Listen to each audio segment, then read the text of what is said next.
Gloria a Dios. Aleluya. Ya estamos. Ya estamos. Bendiciones, mis hermanos, mis hermanas, mis amigos. Que la paz de Dios, que sobrepasa todo lo que podemos entender, guarde nuestros corazones y nuestros pensamientos en Cristo Jesús. Estamos en el momento estelar de nuestra reunión. Vamos a servir el plato fuerte. Vamos a compartir la preciosa y poderosa palabra del Señor, ¿ya? Y en esta oportunidad vamos a meditar en una porción de la carta del apóstol Pablo a los romanos, que en los capítulos 12 y 13 de esta carta trata acerca de los deberes cristianos, es decir, las reglas, las leyes y las normas que regulan nuestra convivencia en la sociedad y que en nuestro caso, como creyentes en Jesucristo, ¿verdad?, deben estar enmarcadas dentro de lo que la palabra de Dios exige de un hijo, de una hija de Dios, de un discípulo del Señor. Ustedes y yo, según la palabra, estamos llamados a ser sal de la tierra y luz del mundo. Esa es la demanda del Señor a sus discípulos. Porque si la sal se desvanece, dice el Señor, no sirve para nada. Es decir, si tú no rompes el salero para esparcir la sal del Evangelio, la sal de tu testimonio de vida cambiada por su poder, dice que esa sal es inútil y es echada fuera y hollada por los hombres. El Señor dice que nosotros somos la luz del mundo, una ciudad que está asentada sobre una montaña, no se puede esconder. Dice, enciende una lámpara y se pone debajo de la mesa, si no se pone en el candelero y se cuelga la lámpara en lo alto de la casa para que alumbre a todos los que están allí, para que vean vuestras buenas obras. ¿Ven? El testimonio de una vida convertida, de una vida entregada, consagrada, de un hombre, una mujer que está al servicio del Dios vivo. Entonces la gente, ¿verdad?, la gente que te rodea, las personas que saben de tu entrega al Señor, las personas a quienes tú les hablas de Cristo, van a poder evidenciar que en efecto Cristo, el Cristo vivo, el Cristo de la gloria, vive en ti. La luz del Señor emana de tu testimonio de vida cambiada, tus buenas obras, tu comportamiento, tu conducta, las palabras que salen de tu boca, tu presencia, tu compañía, aún tu silencio, hermano, emana una luz que no es pues la luz de este mundo, que se apaga fácilmente ante un pequeño viento o una brisa. No, la luz del Señor brilla y brilla en todo lo alto y alumbra a todos los que te rodean.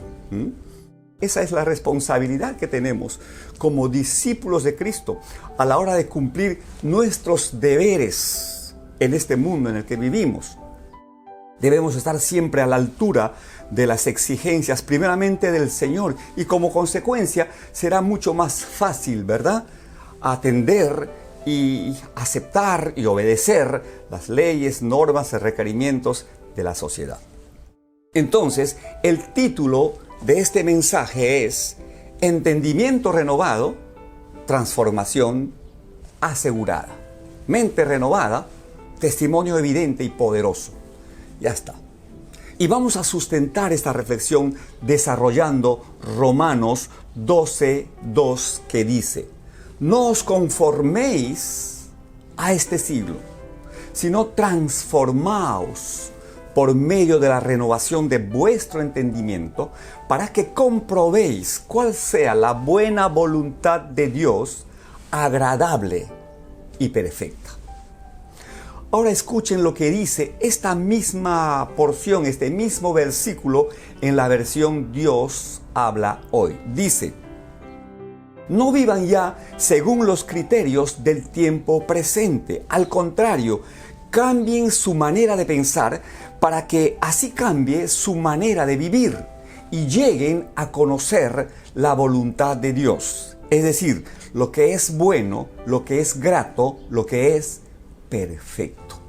Y en la Nueva Traducción Viviente dice así: No imiten las conductas ni las costumbres de este mundo, más bien dejen que Dios los transforme en personas nuevas al cambiarles la manera de pensar.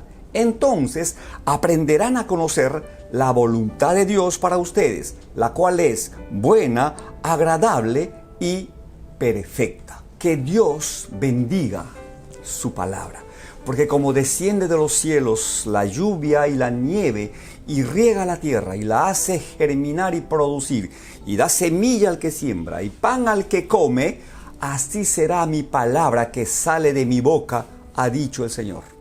No volverá a mí vacía, sino que hará lo que yo quiero y será prosperada en todo aquello por lo cual yo la he enviado. Entonces, en virtud a esta promesa, la palabra que vamos a compartir hoy, tengo la seguridad de que no volverá vacía, sino que hará la voluntad de Dios y cumplirá su propósito, el propósito eterno en nuestras vidas. Que así sea. No os conforméis a este siglo, sino transformaos por medio de la renovación de vuestro entendimiento, para que comprobéis la buena voluntad de Dios, agradable y perfecta. Mis hermanos, yo encuentro en este pasaje un mandato divino, una orden. No es una sugerencia, no es una invitación, es un mandato. Dice, no os conforméis. Ahora, ¿qué significa la palabra conformarse? ¿Qué es? ¿Qué entendemos cuando escuchamos la palabra conformarse? ¿Cómo reaccionamos cuando Dios nos dice, no se conformen? Miren, la palabra conformarse significa adaptarse, adecuarse, acomodarse, amoldarse, resignarse, acceder, transigir, bueno, etc. Pero el mandato de la Escritura es no conformarse. Entonces, ¿qué es lo contrario a conformarse? Pues es oponerse, resistirse, rebelarse. Mis hermanos, los cristianos estamos llamados a ser una fuerza de oposición, de contención. Estamos llamados a establecer una contracultura. La cultura del reino de los cielos por donde quiera que vayamos, donde quiera que estemos y vivamos, con quien quiera que estemos también. Hoy más que nunca, cuando vemos cómo se derrumba ante nuestros ojos lo que hace algunos años eran los valores absolutos, como la moralidad, la ética, la verdad, la integridad, la justicia, etc. Valores que se han convertido en conceptos relativos para la gran mayoría. Es decir, cada quien elige libremente vivir su moralidad. Se conduce por la vida como mejor le parece, sin tomar en cuenta los sentimientos y las valoraciones de los demás. Y si alguien se opone o tiene una voz discordante, le tildan de retrógrada, intolerante, fanático, por decirlo menos. Y esto a mí, hermanos, en lo personal me llama la atención. En mis conversaciones cotidianas, en mis reflexiones con las personas, yo veo que mucha gente claudica fácilmente, mucha gente creyente, quiero decir, claudica fácilmente entre dos pensamientos, esconde la verdad del Evangelio, apaga su lámpara, repito, cierra herméticamente su salero y se acomoda fácilmente al decir y a la conversación de la gente. Y tratan de opinar de una manera favorable, ¿verdad? Son demasiado condescendientes. Hay que ser sabios, claro que sí, hay que ser de alguna manera diplomáticos, ¿verdad? Para no echar a perder las relaciones, porque para mí las relaciones son las que cuentan y cuentan mucho. Porque yo no puedo ser tan dogmático, tan intransigente, ¿verdad? Tan cerrado en querer mantener mi posición. Hay cosas que uno puede fácilmente compartirlas sin comprometer la verdad del Evangelio, como hay cosas en las cuales uno no puede pues jamás negociar. Uno no puede vender su primogenitura por un adefesioso plato de lentejas. Lo que para Dios son absolutos, ya son absolutos y punto. El mundo lo quiere relativizar, ese es su problema. Pero nosotros como creyentes tenemos que establecer y fijar nuestras ideas, pensamientos y opiniones sobre los absolutos de Dios. En cuanto a las formas, maneras, palabras, ¿verdad? Eso ya depende de cada quien, de la gracia que cada uno tenga, ¿verdad? De la sabiduría, del entendimiento, de los niveles de confianza, de las maneras que tenga para manejar estas situaciones.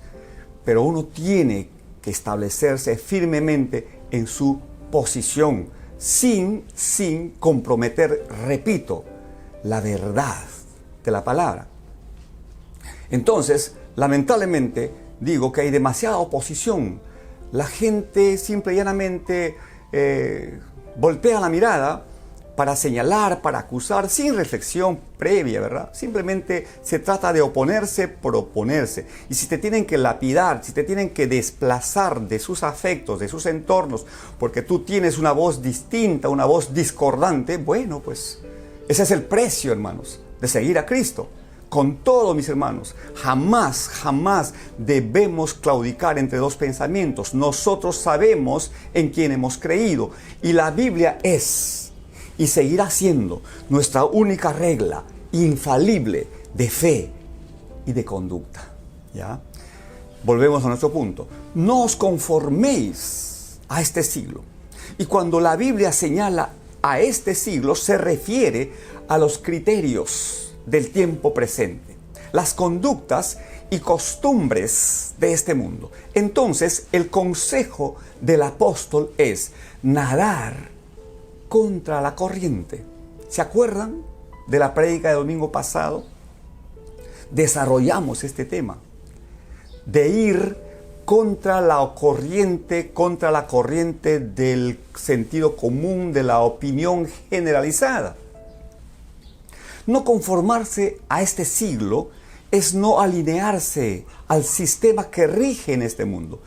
Hermanos, el cristiano no encaja en el molde de este mundo. Sus pensamientos, sus palabras y sus acciones difieren notablemente en relación con una persona que no es de Cristo. Tenemos que marcar entonces la diferencia. Una vez más, les hago recordar lo que dice la Escritura. El requerimiento del Señor es que se conviertan ellos a ti, pero tú no te conviertas a ellos. Estás llamado a ser una lumbrera que resplandezca en un mundo maligno y perverso. Porque ¿qué comunión hay entre la luz y las tinieblas? ¿O qué parte tiene el creyente con el incrédulo? Ninguna. Pero mi hermano, mi hermana, si tú eres injusto en tu trato con los demás, si eres deshonesto, si eres poco solidario, si no eres generoso, no eres veraz, tu palabra es poco confiable porque dices una cosa y haces otra cosa distinta, si eres irresponsable, si llegas tarde a tus citas, si eres mentiroso, murmurador, chismoso, maldiciente, contencioso, pleitista, violento, etc. Pregunto, ¿te estás oponiendo a este mundo o eres parte del sistema? No os conforméis a este siglo, sino transformaos, dice. Sino transformaos. En otras palabras, el requerimiento de Dios es cambiar, modificar, reformar, restaurar. Miren, en el griego original, que es el idioma en el que se escribió esta carta, y todo el Nuevo Testamento en realidad, la palabra usada para transformación es metanoia, ¿ya? Metanoia. Y de ahí viene la palabra metamorfosis. Y según el diccionario de la Real Academia de la Lengua Española, la definición para metamorfosis es un cambio que experimentan algunos seres vivos durante su desarrollo y que se manifiesta no solo en la variación de forma, sino también en las funciones. Es decir, un cambio total. Ahora, ¿cuál es el ejemplo clásico de metamorfosis? ¿Cuál? La mariposa. ¿Ya? La mariposa, cuya transformación pasa por varias etapas. A partir de un huevo, pasa a ser una larva, luego se convierte en una oruga, luego una crisálida, para finalmente transformarse en una hermosa mariposa. Pero ojo, no se trata de que la oruga se disfraza de mariposa. No, no se disfraza, se transforma, se convierte en una mariposa. Era una oruga y después de un proceso de transformación se convierte en mariposa. Ahora, ¿qué pasaje de la Biblia viene a nuestra mente cuando hablamos de conversión o de nueva vida? ¿Qué pasaje? Pues 2 Corintios 5:17. ¿Y qué dice este pasaje? Todos conocemos y sabemos de memoria este pasaje. Dice, de modo que si alguno está en Cristo, nueva criatura es. Las cosas viejas pasaron, he aquí todas han sido hechas nuevas. Amén. Mis hermanos, una oruga que se convierte en una mariposa es un cuadro excelente de lo que la Biblia habla acerca de la transformación de los creyentes a la imagen de Cristo. Entonces, tengan especial cuidado cuando al compartir la palabra del Señor y al querer dar testimonio de su vida cambiada, de su vida nueva en Cristo, utilicen la palabra conversión. Porque dice, yo me convertí en tal ocasión, tal día, tal hora, en tal lugar. Qué lindo. Todos tenemos el inicio de una historia nueva, ¿verdad? Es el momento en el cual el Señor nos atrajo a Él con cuerdas de amor. Y en efecto, le entregamos nuestra vida y decidimos enrolarnos en el escuadrón del Dios viviente. En ese momento pasamos de muerte a vida, de tinieblas a luz admirable. Empezó nuestro proceso de conversión. Pero Jesús dijo que ese proceso de conversión tiene que ponerse en evidencia a través de frutos de una vida cambiada. Entonces hay que tener cuidado, ¿sí?, de que si en efecto se ha producido o se está produciendo ese proceso de transformación, de conversión. Juan el Bautista, el precursor del Mesías, decía, refiriéndose a este proceso de conversión, él decía, es necesario que yo mengüe, decrezca, para que Cristo emane, crezca en mí. Ahora, ¿cuál es el elemento o la facultad del ser que interviene directamente en esta transformación? ¿Cuál? La mente, el entendimiento. El pasaje que estamos desarrollando dice, no os conforméis a este siglo, sino transformaos por medio de la renovación de vuestro entendimiento.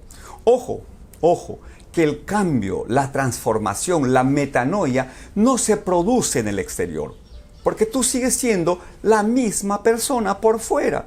Cuando te miras al espejo, ahí está el mismo hombre, la misma mujer, tal vez acusando el paso de los años en su rostro, ¿verdad?, su cuerpo, peinando canas probablemente, tratando de disimularlas algunos. No digo que eso sea malo, estoy señalando un detalle. Lo cierto es que este cambio, esta transformación no ocurre en la parte externa. Se produce en el fuero interior, se produce en el ser interior. Ahora, obviamente se manifiesta y se hace evidente en lo exterior a través de tus palabras, de tus gestos, de tus acciones, reacciones, decisiones, comportamiento, conducta, postura, en fin. Así es como se manifiesta por fuera este cambio que, como repito, es interior. Ahora, ¿qué factores intervienen en la renovación de nuestro entendimiento? ¿Qué factores? A ver, el factor fundamental, el factor principal, medular para la renovación de nuestro entendimiento es la cita diaria con Dios. Y de esto yo les he hablado, mis hermanos, un sinnúmero de veces. Pero muchos dicen, O muchos piensan de que, ay, pero esa propuesta del pastor me parece tan básica y hasta me parece que es tan rudimentaria. Yo quisiera que el pastor me proponga algunas otras alternativas que sean más sesudas, más profundas para entender la cuestión esta de la renovación de mi mente. No existe, mi hermano. No hay otra forma. No existe otro elemento, otro factor que sea fundamental. Por eso es fundamental, pues. Porque es básico. Es el cimiento que sostiene toda la estructura, todo el andamiaje de tu vida de fe. Lo que se ve, lo que salta a la vista, se sostiene en lo que no se ve. Ese es el cimiento. Y cuanto más sólido, más profundo, mejor construido sea el cimiento, pues más resistencia le ofrece a toda la estructura externa. Espero que me estén entendiendo. Y hermanos, la cita diaria con Dios es fundamental para desarrollar las disciplinas espirituales de la oración y el estudio de la palabra de Dios. Cuanta más palabra de Dios tengas en tu mente, pues más iluminación tendrás, más recursos espirituales tendrás para elaborar y producir tus pensamientos, tus ideas y para determinar tus acciones y tus decisiones y hacer tus confesiones. Además, la práctica de la oración te hace sensible a la presencia de Dios a través de su Espíritu, y la meditación de la Escritura produce fe, con la cual puedes agradar a tu Dios, además de equilibrar tus emociones, porque por naturaleza dice la Biblia que engañoso es el corazón y perverso. ¿Quién lo conocerá? Por eso el salmista escribió: examíname, oh Dios, y conoce mi corazón. Pruébame y conoce mis pensamientos, y ve si hay en mí camino de iniquidad, de injusticia, y guíame por la senda justa y recta. Mis hermanos, la oración y la meditación de la palabra de Dios nos ayudan también a tomar conciencia de nuestra realidad y a reconocer nuestra fragilidad y necesidad de la dirección de Dios. Ahí tenemos el ejemplo del salmista David, que reconociendo sus limitaciones escribió: ¿quién podrá entender sus propios errores? Líbrame, Señor, de los que me son ocultos. Preserva también a tu siervo de las soberbias, que no se enseñoreen de mí. Entonces seré íntegro y estaré libre de gran rebelión. Sean gratos los dichos de mi boca y la meditación de mi corazón delante de ti, oh Jehová, roca mía y Redentor mío. Mi hermano, mi hermana, yo te puedo asegurar que cuanto más tiempo pases en oración, ferviente oración, oración eficaz y en meditación de la Sagrada Escritura, pues más sensible serás a la dirección del Espíritu Santo y más convicción tendrás de que en todo lo que te propongas, pues alcanzarás éxito. ¿Qué garantía tenemos de que esto es así? Pues la garantía más segura, el aval más confiable, que es la verdad de la palabra de Dios, que dice: nunca se apartará de tu boca este libro de la ley, sino que de día y de noche meditarás en él, para que guardes y hagas conforme a todo lo que en él está escrito. Entonces harás prosperar tu camino y todo te saldrá bien. Entonces, hasta aquí ya hemos desarrollado la orden y la exigencia de la Escritura Sagrada de renovar nuestro entendimiento. ¿Y cuál es el resultado de esta renovación? Porque dice: no os conforméis a este siglo, sino transformaos por medio de la renovación de vuestro entendimiento. ¿Para qué? Para que comprobéis la buena voluntad de Dios. Pero atención, ¿por qué Pablo dice buena voluntad? ¿Por qué no puso solo voluntad? ¿Por qué no puso para que comprobéis la voluntad de Dios? Porque él dijo la buena voluntad. Es que el apóstol Pablo se está refiriendo a la voluntad que es perfecta, a la voluntad perfecta de Dios, en contraste con la voluntad permisiva, que no es necesariamente buena y agradable. Miren, Dios le ha dado al hombre la capacidad de decidir libremente según considere o elija. Eso se llama libre albedrío, ¿ya? La capacidad de elegir según uno considere bueno o malo. Al respecto, el Señor nos dice en su palabra: a los cielos y a la tierra llamo por testigos hoy contra vosotros, que he puesto delante la vida y la muerte, la bendición y la maldición. Escoge pues la vida, para que vivas tú y tu descendencia. Ahí está. Y si quieren una de remate, Proverbios 3, nunca se apartará de ti la misericordia y la verdad. Átalas a tu cuello, escríbelas en la tabla de tu corazón, y hallarás gracia y buena opinión delante de Dios y de los hombres. Fíate del Señor de todo tu corazón y no te apoyes en tu propia prudencia. Reconócelo en todos tus caminos y Él enderezará todas tus veredas. No seas sabio en tu propia opinión. Teme a Jehová y apártate del mal. Eso será medicina a tu cuerpo y refrigerio a tus huesos. Palabra bendita del Señor. Amén. Algo más sobre la voluntad perfecta de Dios. Hermanos, la voluntad perfecta de Dios es la que se desarrolla de acuerdo con su palabra. Y no tienes que orar al respecto. No tienes que ayunar, no tienes que hacer vigilias, ni irte a un retiro espiritual para conocer y aprender cuál es la voluntad de Dios. ¿Por qué? Porque está al alcance de tus ojos. Lo tienes.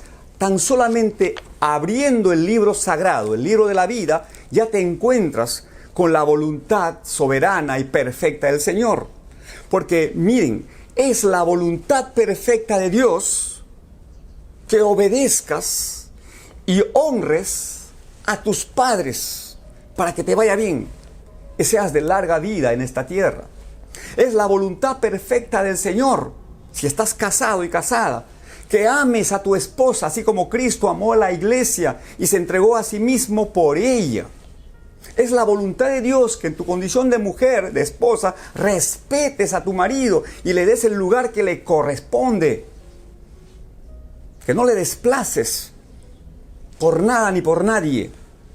Es la voluntad de Dios que instruyas a tus hijos, que les encamines por sendas de justicia, que seas justo. Es la voluntad de Dios, perfecta voluntad, que perdones, que seas agradecido. En fin, nada de otro mundo, ¿verdad?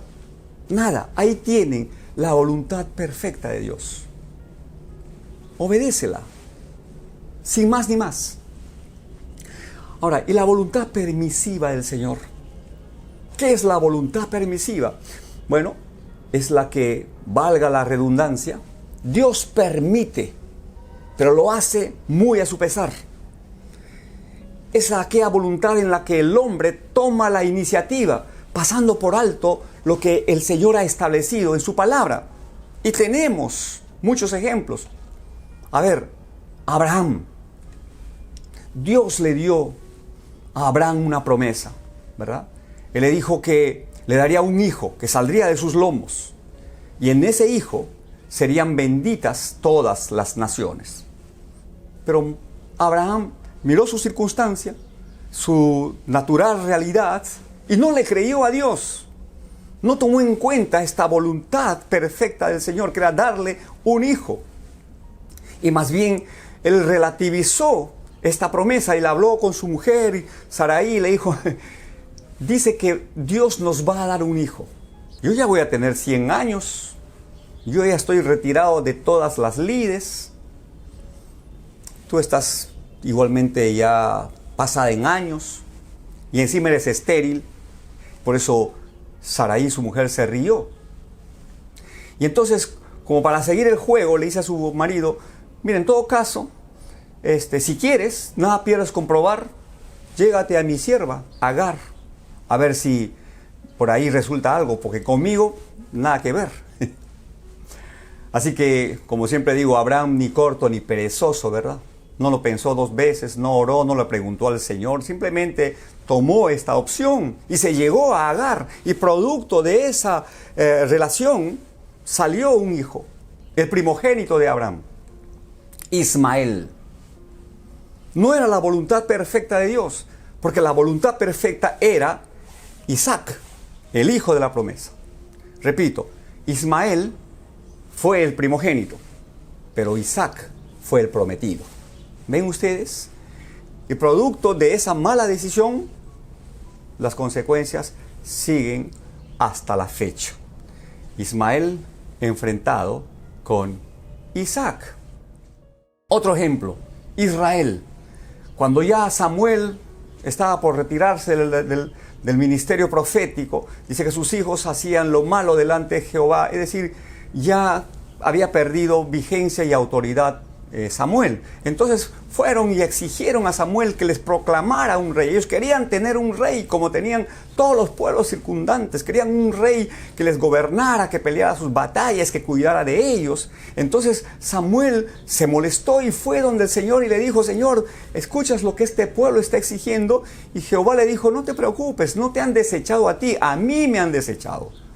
¿Ya? Bueno, proclámales un rey, pero hazles saber lo que les viene como consecuencia, la opresión que van a sufrir, todo lo que ustedes van a perder por haber desechado esta voluntad perfecta y haber optado por esta voluntad permisiva y natural, ¿verdad? Que era tener un rey. Saúl, todos conocen la historia. Y otra historia más, la historia de Moisés, que sacó al pueblo de Israel de la esclavitud de Egipto y le llevó hacia la tierra prometida. Y en el trayecto, en el desierto, durante 40 años, Moisés peleó, luchó, lidió contra la necedad, contra la contumacia, contra la rebeldía y la dureza de corazón de este pueblo. Ellos habían salido de Egipto con una mentalidad de esclavos. Y qué difícil era para Moisés manejar a este pueblo con esa mentalidad. Y en una de esas van y se quejan ante Moisés, el pueblo va y se queja ante Moisés y le dice, necesitamos tomar agua, estamos muriéndonos de sed en este desierto ardiente. Y entonces va Moisés por enésima vez ante el Señor y le reclama y le dice, ¿qué hago con este pueblo? Ya Moisés estaba cansado, estaba hasta la coronilla. Y el Señor le dice, hombre, no pierdas la calma, ve y háblale a la peña, a la piedra, para que brote agua y para que dé beber a mi pueblo. Háblale a la peña. ¿Y qué hizo Moisés? Moisés convocó al pueblo y en vez de hablarle a la piedra como el Señor le dijo, como era la voluntad perfecta de Dios que le hablara, ¿qué hizo Moisés? Su voluntad. Agarró su vara y le pegó, golpeó a la peña 2 veces. Toma, toma. Al golpear a la roca, de alguna manera él se estaba desquitando del pueblo. Golpeó 2 veces, repito, a la roca. Igual brotó agua, pero el Señor le dijo, ¿por qué no me honraste? ¿Por qué no me obedeciste? ¿Por qué no hiciste mi voluntad y terminaste haciendo la tuya? ¿Y cuál fue la consecuencia de este error? Pues Moisés no entró a la tierra prometida. ¿Ven? Es decir, hacer la buena voluntad de Dios, mis hermanos, es la mejor decisión que podemos tomar.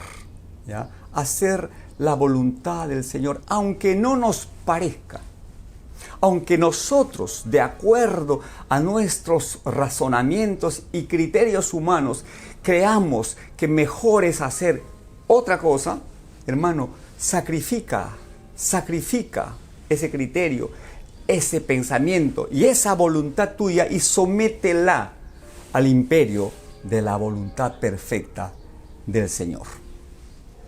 Y el último punto de nuestra reflexión es este. Dice, todo el pasaje que estamos desarrollando. No os conforméis a este siglo, sino transformaos por medio de la renovación de vuestro entendimiento, para que comprobéis la buena voluntad de Dios, que es agradable y es perfecta. Es decir, podemos hacer lo que le agrada a Dios, obedeciendo a su palabra, yendo por la ruta indicada, moviéndonos en el tiempo perfecto, dejando huellas imperecederas, siendo instrumentos de bendición y de provisión en las manos poderosas de Dios. Y esta no es otra cosa que la evidencia, el testimonio de una vida cambiada, transformada, como consecuencia de tener una mente renovada. Y el pueblo de Dios dice: amén. Listo, mis hermanos. Listo. Esto es lo que he querido compartir con ustedes. Que Dios bendiga su palabra y produzca por medio de su Espíritu así el querer como el hacer por su buena voluntad, para inclinar nuestro corazón hacia la obediencia. Amén. Si el Señor lo permite, nos volveremos a encontrar la próxima semana. Mientras tanto, es mi oración y es mi deseo, en estricto apego a la Escritura, que les vaya bien en todos sus asuntos y que gocen de buena salud, así como prosperan espiritualmente. Adiós.